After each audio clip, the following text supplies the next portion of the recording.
Depuis 1400 ans, des milliards de musulmans dans le monde n'ont cessé de prier pour le prophète après leur prière.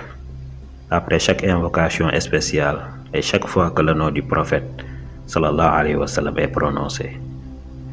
Multiplier les prières sur le prophète est une marque d'amour et d'affection. Elle offre beaucoup de bienfaits tels que le pardon d'Allah, le soulagement des difficultés, l'exaucement des vœux et l'accès au paradis. Faire la prière sur le prophète a de grands mérites et offre aux musulmans beaucoup de bienfaits. Elle fait partie des meilleures œuvres spirituelles et des plus importants moyens de se rapprocher d'Allah. Allah le Très-Haut a donné l'ordre aux croyants en ces termes. Allah et ses anges prient sur le prophète. Ô vous qui avez cru, priez sur lui et saluez-le abondamment. Ibn al-Qayyim rahimahullah a écrit: certes, Allah le Très-Haut nous a donné l'ordre de prier pour lui après nous avoir informé que les anges le font. C'est comme pour dire, puisque les anges prient pour son messager, vous aussi priez pour lui et saluez-le en contrepartie de la bénédiction que vous avez tirée de son message. Le prophète alayhi salatu wassalam nous a exhortés et en expliqué la récompense et l'a présenté comme une cause du pardon des péchés et de la satisfaction des besoins. À ce propos, le prophète sallallahu alayhi wa sallam a dit: quiconque prie une seule fois pour moi, Allah le bénira 10 fois, le débarrasse de 10 péchés et lui décernera 10 grades. Il dit également: la meilleure de vos journées est le vendredi. Multipliez donc la prière sur moi ce jour-là, car elle me parviendra à chaque fois. On lui demanda alors: comment te parviendra-t-elle alors que tu ne seras que poussière? Le prophète sallallahu alayhi wa sallam a répondu: Dieu a interdit à la terre de détruire les corps des prophètes. Un prophète est toujours vivant.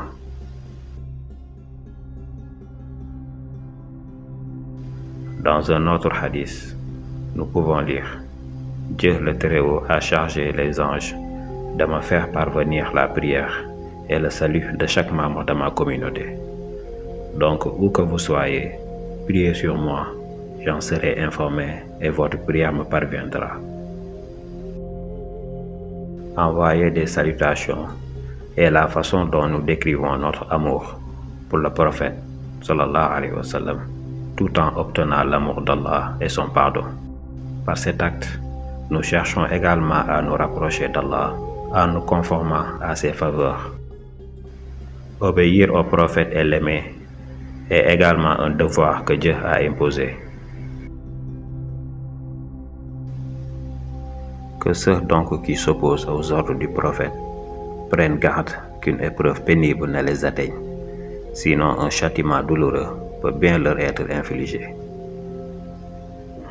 Prenez ce que le prophète vous donne, abstenez-vous de ce qu'il vous interdit. Craignez pieusement Allah, où que vous soyez, car Allah est sévère dans la punition.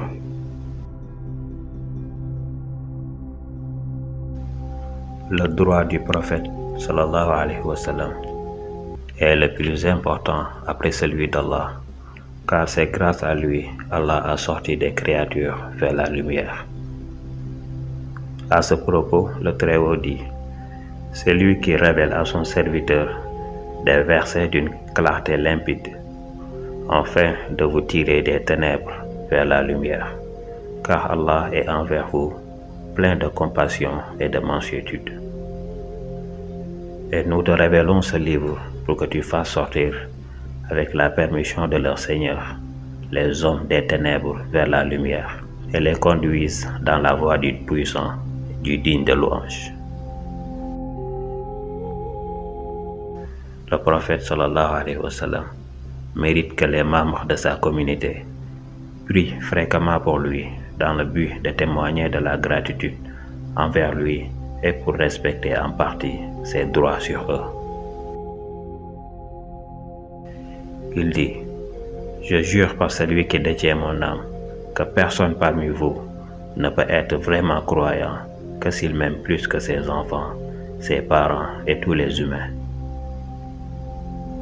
Il est obligatoire, wajib, de prier sur le prophète chaque fois qu'une personne entend son nom prononcé.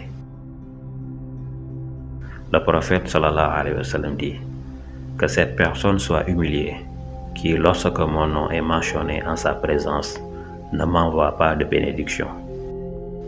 Envoyer des invocations de bénédiction au prophète est une forme d'adoration, et toute forme d'adoration qui plaît à Allah et son bien-aimé purifie le cœur.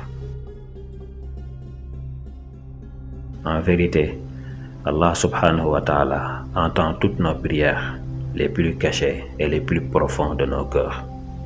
Cependant, il y a des causes qui peuvent empêcher nos prières d'être exaucées, comme se livrer à des actes illégaux, commettre des péchés en excès sans se repentir, ou faire des vœux illicites, comme le vol, l'adultère ou rompre les liens du sang.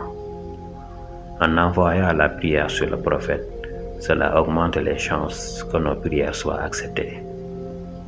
Le prophète alayhi salatu wassalam a dit: lorsque l'un de vous prie, qu'il commence par louer Allah, puis il envoie des bénédictions sur le prophète, ensuite il demande ce qu'il veut. Ce fait est confirmé par Omar ben Khattab qui dit: le doua ou l'invocation est suspendu entre le ciel et la terre, et rien n'est monté dans les cieux jusqu'à ce que vous envoyez des bénédictions sur votre prophète sallallahu alayhi wa sallam. Le messager nous a enseigné la meilleure façon et la plus complète de prier sur lui, d'après les récits les plus authentiques. Abu Huraira radiyallahu anhu a dit: nous avons dit, ô messager d'Allah, comment devons-nous prier sur toi? Le prophète alayhi salatu wassalam a dit: dites, ô Allah, prie sur Mohammed et sur la famille de Mohammed, et bénis Mohammed et la famille de Mohammed, comme tu as prié sur Ibrahim et sur sa famille et tu les as bénis. Tu es certes digne de louange et de gloire. Allahumma salli ala Muhammadin wa ala ali Muhammad wa barik ala Muhammad wa ala ali Muhammad kama sallaita wa barakta ala Ibrahim wa ala ali Ibrahim innaka hamidun majid. Allahumma salli ala Muhammadin wa ala ali Muhammad wa barik ala Muhammad wa ala ali Muhammad kama sallaita wa barakta ala Ibrahim wa ala ali Ibrahim innaka hamidun majid.